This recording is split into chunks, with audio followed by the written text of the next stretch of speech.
if you truly believe in what you have and you are faced with a certain person who has a problem that you can solve, I think you have an ethical obligation to offer this to them. You're doing them a disservice to not sell them. If someone's struggling and you know you have the answer and you're not helping them, like shame on you. Like you have that obligation, I think. And now, of course, they have the decision to say yes or no, but like I think you have an obligation to like let them know about it and do your best to explain how this can help them so that they can actually get out of pain.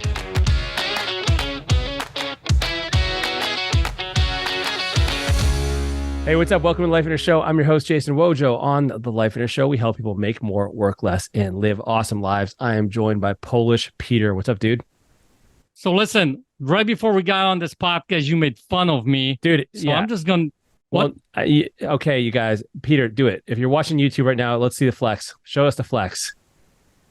Bro, what is Show that? us your flex. No, seriously. What you got? Let me see your flex. What you got? Hold on. The microphone's covering it. Yeah. Look at that. What? Look at that. Hold on. Let me see. All right, maybe. Yeah, sure. You know, by the way, for all the listeners, that's what not testosterone. What is it? The whatever is that you put into the muscle. If you're gonna if you're gonna have a joke, bro, you got to have a punchline. That's an English rule. English rule. That's a rule around the world. But anyway, so we're flexing, both flexing on this podcast. And the point of this is let's flex some mind muscles and kind of share some of the stuff with you guys to help you guys when it comes to selling, right? Hold on. Let's talk about sales. So this podcast is going to be on selling.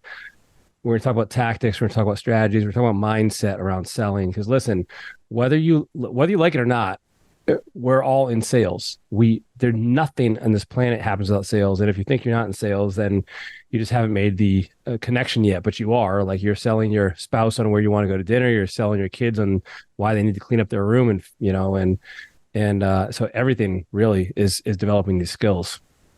Yeah, and on that point, I mean, you were selling your parents when you were probably 6, 7 years old not to eat the vegetables or, get you some ice cream or whatever the case may be. And if you were successful at any point to get your parents to buy you ice cream or get you ice cream, you probably have done some pretty good sales. So here's the thing. You've been salesman your whole life, and you are. And I think here's the first thing that I think we need to discuss, the whole idea of like the sales meaning about sales, the thing about sales. The word sales has a bad rap over the years, right? A lot of times when people start to look at it as like, salesman, and there's like the car salesman, right? And the whole like there's something sleazy behind it or something bad or wrong, or I shouldn't be there, I don't want to be there. And basically a lot of people have some kind of a meaning attached to that whole word sales. And think about it. As you're listening to it right now, when you hear the word sales, when you think about sales, what's the first thing that pops into your head? What's the meaning that you associate with it? What's the beliefs that you have with it? So that's the first thing I think you need to look at. And the other aspect is when you start looking at that is when I talk about sales, I look at it from the perspective, if I am, let's say, looking to sell something to Wojo here on a podcast, it's not like I'm sitting across the table from him. Like I'm over here trying to convince him of, buying something from me. I am coming alongside of him to help him get what he wants, get what he needs, right? So my whole job is to basically come alongside of him and get very clear and start looking to what is the pain point, what's the thing that he's going after, what does he want out of life, and then see if I have a solution for him, help him get that solution. So I'm like an advocate for him, right? I'm someone that's coming alongside of him to help him clarify and get him what he wants. So it's no longer I'm like on the opposite ends of the table. I'm more of the person that's actually come alongside of him to help him. Does that make sense, Wojo? Yeah, man. Well, I think you're pointing out an important distinction between sales. Like you're not selling to pawn your stuff off on somebody and to make a buck.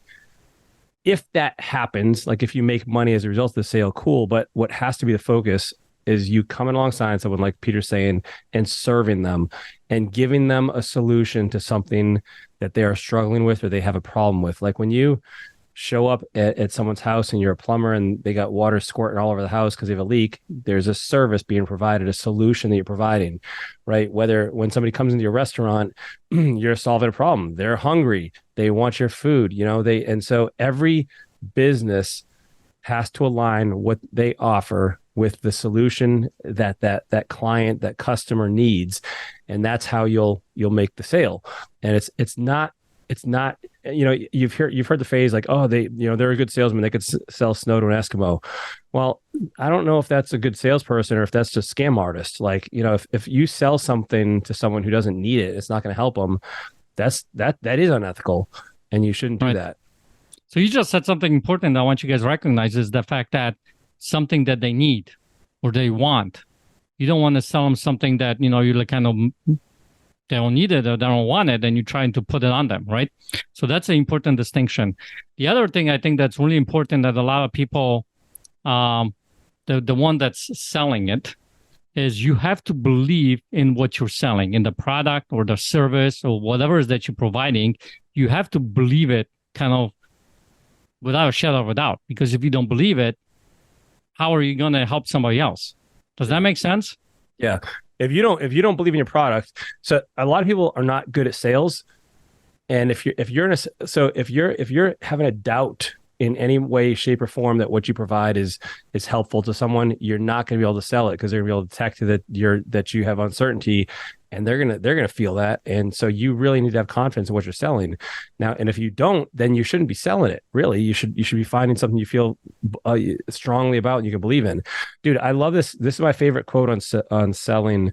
It's by Dan Sullivan. It says, "Selling is getting someone intellectually engaged in a future result that is good for them. That is good for them, and getting them to emotionally commit to take action to achieve that result." And so I think, what we're talking about here is the center of that quote. It says a future result that is good for them, something that can help them, something that can make a tangible difference and improvement in their life. And the other part of that, Peter, that kind of ties into the mindset that we just talked about is we have intellectually engaged, right? Mm-hmm. And we have emotionally committed. So getting someone intellectually engaged in a future result that is good for them and getting them to emotionally commit to take action to achieve that result, because nothing happens, you don't think yourself into action. Usually you feel something and you'll take action off of that. And so you need both the intellectual and the emotional side of that to make a sale.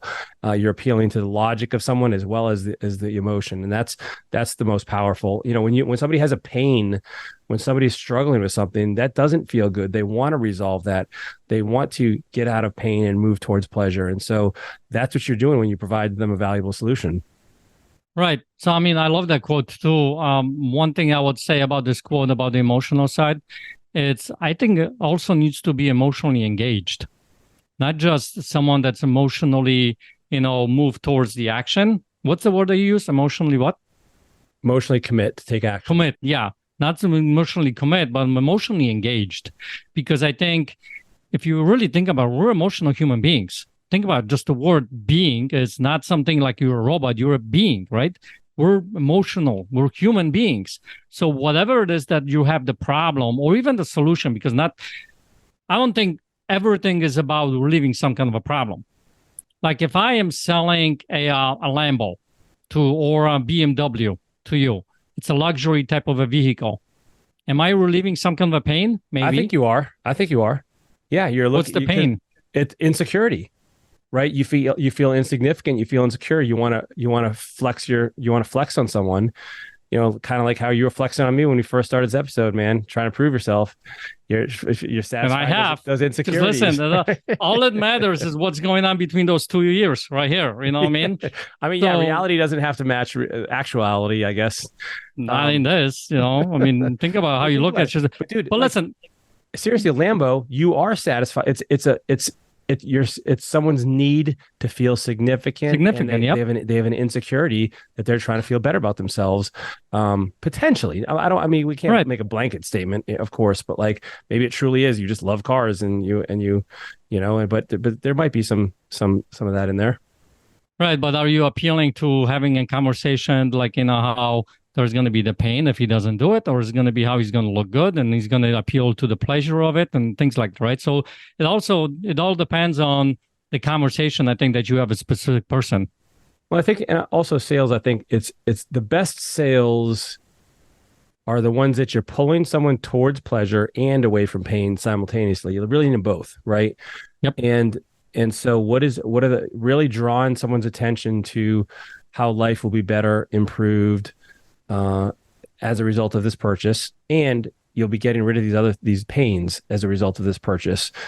And so when you can do both of those, and the way you do this is in your phrasing and the way you draw their attention to that. Like, so for instance, you know,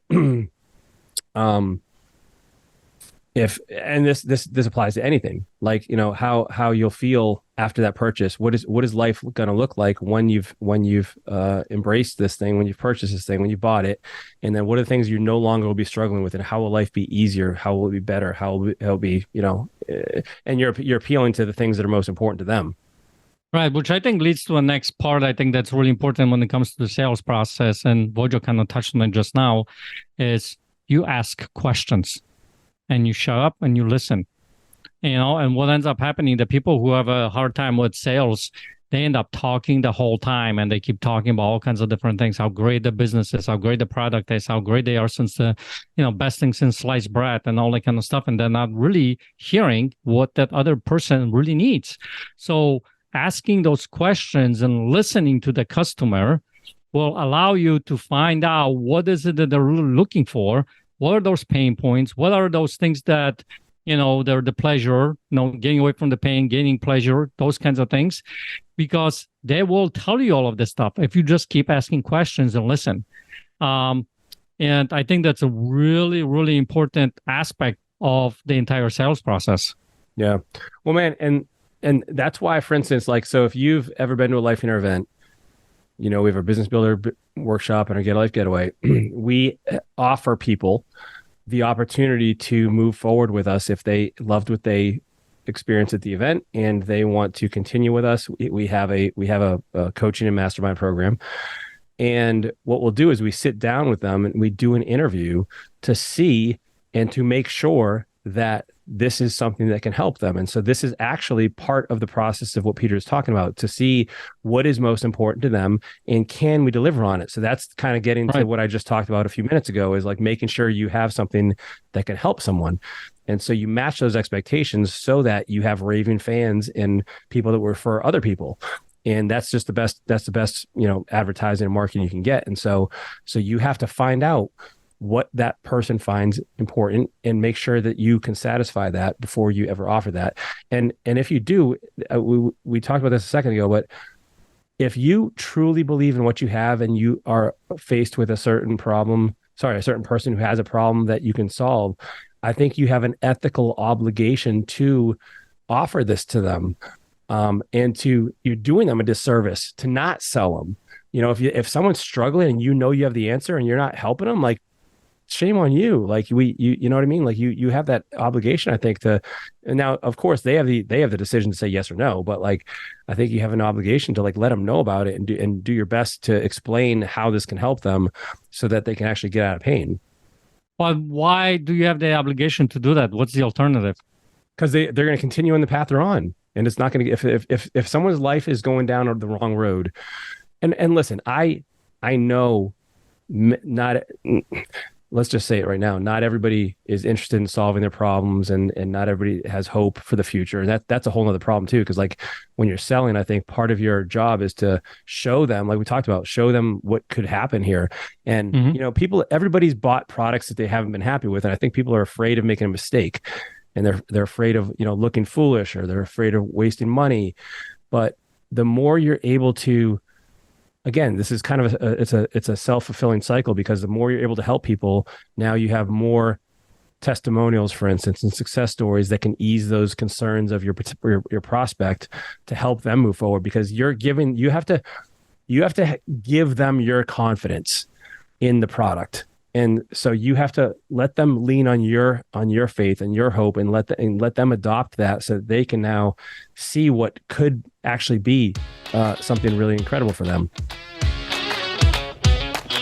Hey, we'll get right back to our episode, but before we do that, we want to tell you about something super special and important that I want to make sure you know about, and that is our Life in Air events. There are two in particular that I want to draw your attention to. One is called the Get a Life Getaway, and we've been doing this for almost 15 years now. Peter and I have been doing this together for about 8 years together, and then we have our Business Builder Workshop. And this is why it's so important, because if you don't have the ideal life you want, guess what you need? A vision. A vision is something that we create at the Get a Life Getaway. And listen, it takes us a full 3 days to do that. And so we've been doing this for so long. We've refined the process. We've perfected it. We've walked almost 10,000 people through this process, and we want to show you this process.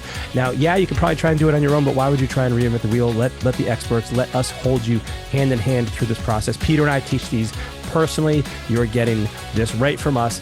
And that's the first part of this equation. Now, the second part is like, hey, let's say you decide that you want to work 20 hours a week and you need to make $100,000 in your to live your vision. Well, guess what? We teach you at the Business Builder Workshop.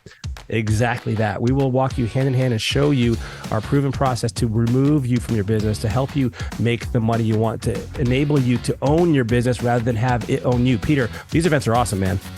Oh, yeah, we do these throughout the event, throughout the years, and we're doing them throughout the country. So head over to one of these events, because you'll be surprised how amazing it is to write your vision for your life. I wish somebody would have told me this 10 years ago to do that. When I came here to this country, I had no freaking clue what a vision is, whether to actually write it. So the fact that you're sitting here on this podcast and hearing this message, I would encourage you that this is something that you would go ahead and do that sooner than later.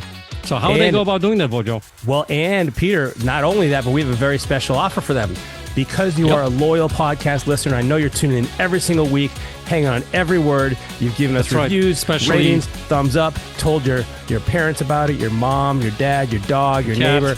We are giving you a 50% off, 50% off special offer. So you'll go and choose either the Business Builder Workshop or the Get a Life Getaway. Like Peter said, we do these all over the country. We do about a half dozen of these events per year.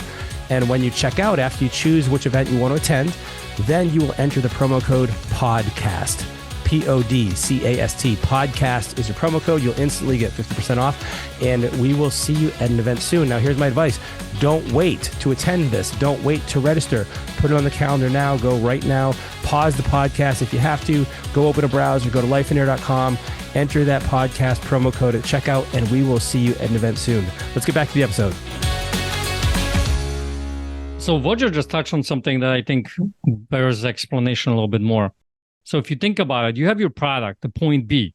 You know what the product or the service is, that what the future can provide for them. What is it that can get out of this? You know, if it's selling a widget, what can widget can do for them, right? Like the 7-minute apps, right? You can get apps in 7 minutes. Those work, don't they? Oh, yeah. 6 minutes, bro. Of course. 6 minutes? Then I'm putting out 5-minute apps. Do it once and you have abs forever. Dude, yeah, exactly. Talk about, being a legit kind of a product, right? But here's the thing. You have something that you know it's going to help for them. You believe in it and things like that. And now here is your client, the person that you're talking to, they're sitting on the other side. So they're in point A, you're in point B. And there's this big gap in between you two, right? The thing is they don't know what that gap looks like, how to get to the point B. And they don't know, because they've never been to the point B, on how this is actually going to help them or what it can actually do for them. So your job as a person who's sitting there is to help them close down this gap and walk them along this gap to help them to see that this point B is going to help them. That's why you got to ask questions. That's why you're going to have those kinds of conversation to figure out what's in that gap that's either what looks like an objection from their part that you need to answer, that you need to help them with, that you need to resolve for them, or really painting like how that point B thing, that thing that you have is actually going to help them. And I think that's why, I look at it from the perspective when I'm having conversation with somebody, I believe in what I sell, quote unquote, what I have, right? And because I've seen so many people on Life on Air literally transform their lives, like to a point where you sometimes, after several retreats, somebody comes into your retreat and you're like, who is this person? They're like a completely different person. So I've seen this firsthand. I even seen it in my own hand, right? I mean, you've known me, Wojo, for many years. I'm not as awesome as I wasn't as awesome back then as I am now, right? Shuddy, don't say it because I know where you're going to come out. But here's the thing: I've seen my own self, and I see a bunch of people. So the thing is, when you believe in that, now I'm fighting for them. I'm fighting for them because what we do in life on that, whether it's the marriages, whether it's a business, whether it's a own personal self-worth, right? Or your relationship with the kids, or your relationship with your spouse, or your parents, or the business is not thriving, and there's a whole bunch of problems, or you're in debt, or your health, right? You just found out you got cancer, or whatever it might be. I'm fighting because I know what we do here can help them. I want you to have whatever that you are selling right there that you're listening, whether you are a real estate investor and you help people get out of foreclosure problems, or you are selling houses, you're an agent, whatever it might be. You can help people in whatever it is that point B is to help them get there. And when you're fighting for people that way, I think they're going to appreciate you a lot more because think about how many times do they have somebody fighting for them in life? And the alternative, if they don't go with you and they go with somebody else, what does that look like? If you truly believe that you in what you do and that you're skilled. Now, by the way, if you're not skilled and you can't produce the best result, then go back to the tool shed and work that out and like really get good at what you offer and have an awesome product, have an awesome service, be an expert. Because if they don't go with you and you're the best, they're going to go to somebody who's worse than you and who's not going to treat them as well and who's not going to give them the same service and level of care. And so like you're doing them a disservice because they're going to go to somebody else. Right. And so This is where I think you got to think about that. Now let's just say this. Not everybody is a buyer for your particular solution. And so the first thing you do, of course, is we talked about this already. You match up the right person. Now, the right person actually is a whole lot more detailed than we have time to go into right here. But essentially, you got to look at, this is somebody, we talked about this already, someone who has a problem. Ideally, that person recognizes they have a problem. They want to solve that problem. They have the money to solve the problem. There's a lot of things that go into this. Okay. We talk about a business builder workshop, but the thing there's those four things right there. Right? They're super duper important. If you just get those four things, you're going to be a lot further along. But despite that, people have objections, which are nothing more than concerns as to like, hey, is this really going to do what I think it's going to do? And some objections aren't even based on your product. It's based on them. And so maybe they are afraid let's say you have some sort of program like it's a coaching program. Maybe you're helping somebody lose weight and you're a fitness trainer or something. And, they may have concerns about their ability to get the results simply because they know like am I really going to turn down that chocolate bar? Can I really follow this workout? And they're worried about themselves. It's not you, it's them and their previous experience and their drive and their motivation and right. And so you got to address objections both about your side of the equation as well as theirs. And when you do that, you really can connect with them and help them. And so, for instance, in Life and Air, an objection we get, like, so for instance, I'll go to groups and I'll do a presentation for an hour and a half and I'll talk about Life and Air. And at the end, I will often people are awake at the end of that hour and a half. Sometimes, or the ones that are still there because everybody else has walked out. Right. You're very good at what you do. And I'll offer tickets for the Business Builder Workshop or the Get a Life Getaway. And one of the objections that I would hear from people, and by the way, both of those events are 3 days long each. And the objection I'd hear from people, for instance, is that like, hey, I'm too busy to go. I can't take 3 days off. And I'm like, That's an objection. Now, my counter to that is like, well, hold on a second. Our whole Life and Air thing is about setting up your life first so you have the time and the freedom. And so don't you see the irony here that you are the exact person that needs to be here? Like you need to be here because you're telling me you're too busy, which tells me you don't have the life you want and the schedule you want. And so you need to be here more than anybody else. Another objection that we've learned, and by the way, you don't have to be a ninja to come up with these solutions. Like you'll see the same patterns over and over again for the people that have objections. And you'll just learn from them and as to what the solutions are. So for instance, another objection that I've had for the Business Builder Workshop, for instance, is that that I can just figure this stuff out on my own. Like, yeah, I can learn from you guys, but I can figure it out on my own. To which is true. They can figure it out on their own, but it would take them a whole lot more time. We've been doing this for years, right? And I know what works and what doesn't. We've seen this again, patterns from other successful business owners. So I'll say, that's great, but you just got done telling me that you're doing all the work in your business. You're wearing all the hats. You're pulling all the levers. So that whole mentality of I can do this myself is exactly what's hurting you in your business. And so people and you, the listener right now, might be like, well, that stuff's obvious. Of course, those like that, but people don't see it for themselves. And so what I've realized is sometimes the self-talk that we have about ourselves and our situations are the things that we need to overcome to move forward with something like a purchase or a transaction. And so we see this in our lives. And when you can learn those objections, those negative things that we say to ourselves, you can help more people. And so you got to get good at handling those objections. Right. I will tell you this, though, is from all the conversation that I've had when it comes to this particular topic is whatever objection the person has, and majority of the time is the exact reason why they should take the action to do what they're about to do. Say that again, because man. That's so important. That whatever objection they have at that particular time is the exact reason why they should move forward, whatever they're about to do, because that objection that does not happen right now. It has happened to you before in your life, and it's been around there for a while. If you have a conversation of I can't afford it, how long has that conversation been going on? For some of us, it's been going on since you were 8 years old, right? And you're wondering why you have trouble with money, right? So whatever that objection, let's say the money, and then there is ways to resolve that. But that kind of conversation is the exact reason why you should be moving forward, taking that leap of faith, taking that chance and jumping in and doing this. If you feel like outside of that objection, this product, this service, whatever will actually help you, if you're a buyer, right? You can see that point B actually being there to help you. Then that objection is just, remember, it's like a fear a lot of times talking to stop you from progressing to the next level. Because every single time you have to make a choice, you start to grow. You have to grow, right? Because something new opens up and you got to take a next step and your next step and the next step.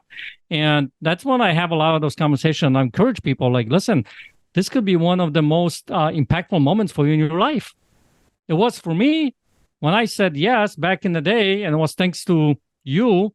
I mean, I wouldn't be sitting here talking to you right now if I didn't say yes to that one moment. Think about it, right? Right. And, you know, and we even see a lot of times, how many times we see people have a conversation and we don't pressure, you know, so they go and then maybe months later or a year later, they come back and they make a choice. Listen, you know what? I want to join, you know, Life on Earth because you guys are doing something great. I want to, you know, come alongside of you guys. And a lot of the times it comes back, I should have done it sooner. Well, man, right? That's a great point too that you bring up though, is like, so don't be, this is a fine line in my opinion. And quite frankly, I don't know if there's a right answer. But, you know, when you have a solution, you know you can help somebody. You're so passionate. You're excited about it. You want to share it. You're fighting for them, like Peter said. But at the same time, you got to find that line of being too pushy, where I feel like sometimes it turns people off. And so I don't know what that line is, by the way, because it's such a conundrum. Like, because if you imagine someone you know has cancer, and you're like, and you literally had the cure for cancer. Would you be like, yeah, man, well, you know, if you're interested, I mean, I have the cure for cancer, you know, and if you really do, I don't know. I don't think so. Like, you'd be a little bit more, you know, excited and pushy with them, but not sleazy and pitchy. And like, so I don't know how you find that middle ground, man. What do you think? Well, use another example. I think it was from Tony Robbins or somebody that says, like, you know, the house is on fire and the person is sleeping in the house. Right. And you run in there, want to save them, and they're kind of half asleep, and they're kind of like, oh, I don't want to get up right now. Would you say, you know what, I'll come back later, or like when you're ready, or come on, and talk nicely to them to get them up?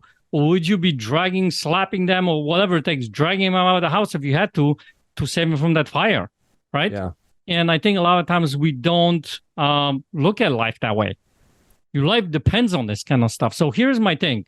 To answer your question, I think that there is a fine line. And I think there's two things that need to be clarified. You know, what is that fine line for you? Because I think deep down inside, each one of us has what is that line that I'm not going to cross when it comes to having conversation with people to, sales conversation, right? And the other aspect is to be very clear and in tune with what it is for the other person. And, to be very that's why I say keep asking questions, right? Get into their world, get into their head, kind of don't assume. That's another big one that people, I think, fall apart a lot in a conversation because they assume they already know the answer, what the buyer wants or doesn't want, what the buyer's thinking, right? Yeah, but yeah. if you get very clear on that particular aspect, then you say, okay, well, my line is over here, but the buyer's line is over here. So if I go over here, I might look like, push him too much. But if I just go over here, hold on, camera, go right, push them just over that one line because they haven't been able to do it. But I can help them get over that one line. That's a breakthrough for that particular person, right? And maybe, dude, maybe you just say, hey, listen, when you sit down with them, you're like, listen, I'm so passionate about this, and I really believe this might be able to help you. And so if you detect any, if you detect that, any kind of maybe in pushy, it is simply passion. It's not, it's just passion because and so maybe you just have that conversation with you set that expectation up front. Yeah. And the other thing you mentioned, man, is someone, for instance, we've had this happen a lot where people come to the event and then they, months later, they decide they want to join and move forward. So the sale, you really don't lose. And this is where I'm so passionate about, for instance, like automation and follow-up, because if someone's not ready to make a sale, depending on your business, of course, you want to stay front and center, and you want to stay front of mind. You want to stay in front of them and give them value, give them build, because sometimes people simply don't buy because it's not the right time. Like they just don't have the need yet, or it's not significant enough for them yet. And so just stay, don't disregard them. Like that's that's not, if you really care about this person, you're going to stay alongside them and you're going to follow up with them. And so even if they're not ready for you, like find something you can offer value to them and something you can, contribute to them. And maybe you just reach out to them periodically and say, hey, just want to check in. How are things going? Like I found this, found this article, or I wrote this report, or here's a blog post, or hey, here's a coupon, or whatever it is, like whatever. Right. But realize that not every sale is made like in that first contact. Like almost, a minute percentage of people are done after one interaction. Well, that's not how it works with me. I do one interaction, boom, boom, done. One and done. No, yeah, no. But on serious side, I think follow up is really important. Here's a nice little tip that I've learned from somebody is that you just go and put it in your calendar, because we all get busy, right, with life. Or you put it on the calendar. And let's say, hey, we want to kind of follow up with you in a couple of weeks or in a week or a month, whatever it might be. And then you just literally right then and there, put in a calendar. So they see it and you see it and you put it in there. And when the time comes, you reach out to them. Remember, we talked about following up with you. How is everything? And you start up the conversation and just reconnect, like Wojo says, give them some more resources that can help them, right? Because when you start looking from the perspective when you keep helping them and they see you as their ally, they're like you coming alongside of them to help them because you truly are wanting to help them, because that's the important thing. Then they have an ally. They want to do stuff with you. They want you to help them in life. You know what I mean? And when you start doing that, I think amazing things happen in people's businesses and lives and everything that you're doing. Yeah. Well, listen, we got to wrap this up. Yep. But I hope you got some lessons out of this. Really, like some of the key takeaways. I think the emotional commitment, the intellect. We didn't talk much about the intellectual commitment, but of course, it needs to make sense for them from a logical perspective. So you have both emotion and logic helping you. We talked about follow-up. We talked about serving. We talked about really believing in what you offer and listening, really asking questions, find out where they are so where you can help them, because that's really the only way you're gonna help them anyways, if you know what their challenges are. So hope you got something out of this. We talk about a lot about sales at the Business Builder Workshop. So join us at one of those if you'd like to. And in the meantime, there's one coming up in November, right? Oh yeah. Depending on when you listen to this, we got one in November 2023 in Orlando, Florida. Check it out. And otherwise, we have these events all over the country and several per year. If you're listening to this, like in 2026 or something weird. But anyway, In the meantime, we would love for you to subscribe and to give us a thumbs up or share this. And this is how we reach more people and change lives together. Again, we're trying to serve you here, right? And or if anything, just flex it, right? Dude, don't do that again. Don't do that again. Those little chicken wings. It's cute. Listen, don't be jealous because I am good I'm looking. very jealous of your fluorescent white little chicken wings. It's good looking stuff, okay? This is the muscles, not just in the biceps. It's all over. The whole everything. package, huh? The whole package, right. All right, we'll see you guys next time. Have a good one.